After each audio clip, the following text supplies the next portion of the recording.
Internet company की बस की बात नहीं है कि एक भी पैसा रिचार्ज की बढ़ा दे। ये सारा काम सरकार की है। सरकार डायरेक्ट उन पे टैक्स लगाई है और टैक्स लगाए हैं हम पे। 20 रुपया किलो सरसों का तेल पर रेट बढ़ गया, तो तेल कंपनी वाले ने रेट बढ़ाया है भाई। तेल कंपनी पर टैक्स। नमस्कार दोस्तों, आजकल सोशल मीडिया पर आप जब भी देखिए एक ट्रेंड चल रहा है, वो है इंटरनेट कंपनियों की। इंटरनेट कंपनियों ने रिचार्ज का रेट बढ़ा दिया, इंटरनेट कंपनियों ने रिचार्ज का रेट बढ़ा दिया, इंटरनेट कंपनियों ने रिचार्ज का रेट बढ़ा दिया।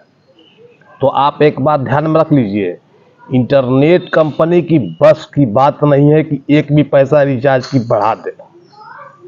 ये सारा काम सरकार की है।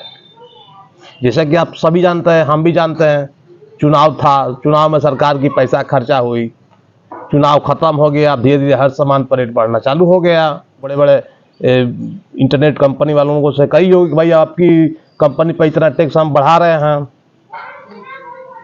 तो भाई जब सरकार इंटरनेट कंपनी पर टैक्स बढ़ाएगी तो कहाँ से इंटरनेट कंपनी अपने घर से पैसा देगी? हम ही लोगों को ना देना होगा, जो उनके उपभोक्ता है वही लोग ना देंगे। तो सरकार डायरेक्ट उन पे टैक्स लगाई है और टैक्स लगाए हैं हम पे, आम जनता पर।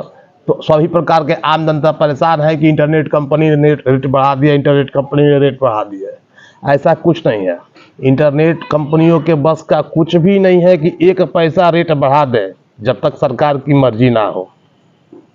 अगर हाईटेक चलाना ही है, कोई बात विरोध में बोलना ही है, तो सरकार के विरोध में बोलिए। जब भी आप मोबाइल खोलिए तो लोग इंटरनेट कंपनियों के विरोध में अनाप शनाप बातें लिख रहे हैं, अनाप शनाप बातें बोल रहे हैं।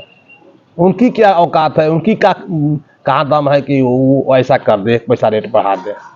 अरे सीधी सी बात है, चुनाव खत्म हो गई, चुनाव में पैसा खर्चा हुआ था, अब उसको सब मेंटेनेंस करना है। तो भाई पहले कहाँ से शुरू करें? तो पहले जो इंटरनेट के उपभोक्ता है उन्हीं से शुरू करें। अब जियो कंपनी वाले मान लीजिए कि रख लीजिए, उन्हीं से रख लीजिए।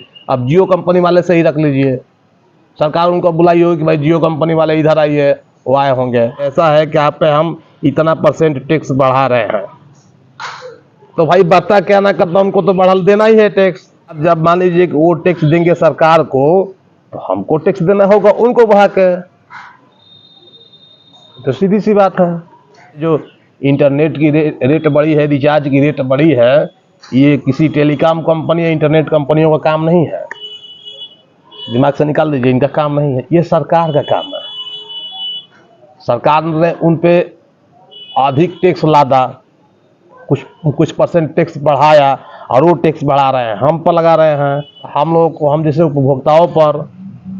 तो भाई देखिए, अगर आवाज़ उठाना ही है तो सरकार के विरुद्ध आवाज़ उठाइए, क्योंकि सरकार चाह देगी तो एक पत्ता नहीं खड़ा सकता। ये तो सभी जानते हैं, जब सरकार चाह देगी तो एक पत्ता नहीं खड़ा सकता। अब रेट बढ़ गया, अब सभी लोग जियो कंपनी के पीछे हाथ धोकर पड़ गए कि रिलायंस कंपनी के अंबानी जी आपकी ऐसी की तैसी, आपकी ऐसी की तैसी, आपकी अंबानी जी की ऐसी की तैसी करने से फायदा क्या होगा? आपको मिलेगा? कुछ नहीं मिलेगा। कई जगह पर सुनने में आया है कि उनकी प्रॉपर्टी को, टावर वगैरह को लोग नुकसान भी कर रहे हैं। अरे भाई जब आवाज उठानी ही तो आप सरकार के विरुद्ध आवाज उठाइए। सरकार से पूछिए कि भाई सरकार रेट क्यों बढ़वा दिए, आप रेट क्यों बढ़ाए हैं? क्यों? देश में जो भी कंपनी है, कारखाना है, जो भी चीज है, सब सरकार के हाथ में है। वो चाहेगी तभी रेट बढ़ेगा और चाहेगी तभी रेट घटेगा। और यहाँ लोग क्या कर रहे हैं कि डायरेक्ट इंटरनेट कंपनी को पकड़ रहे हैं। इसी ने रेट बढ़ाया, इसी को पकड़ो, इसी को अनाप शनाप बोलो, इसी को जो बोलना है बोलो। ये गलत है, सरासर गलत है। आपको आवाज उठानी है, कुछ बोलना है, तो सरकार से सवाल कीजिए इसके बारे में। अभी देखिए ना, चुनाव खत्म हो गया, अब 20 रुपये किलो पे दाल का रेट बढ़ गया। तो दाल कंपनी वाले ने बढ़ाया है, हो गया 20 रुपया किलो सरसों का तेल पर रेट बढ़ गया, तो तेल कंपनी वाले ने रेट बढ़ाया है। तो भाई तेल कंपनी पर पहले से कुछ अधिक सरकार ने टैक्स लगाया, तो अपने घर से नहीं देगी, वो अपने घर से देगी। हम ही लोग को ना देना है, आम जनता देगी, आम नागरिक देगी, जो खाने वाला है, जीने वाला वही ना देगी। तेल कंपनी देगी अपने घर से जो टैक्स लगा है। तो वही बात है, दाल पर रेट बढ़ गया, हर चीज पर रेट बढ़ गया, चुनाव खत्म होते ही बढ़ गया, यही बात है। तो ठीक है दोस्तों, फिर मिलते हैं आपसे एक नए मुद्दे के साथ, तब तक के लिए धन्यवाद।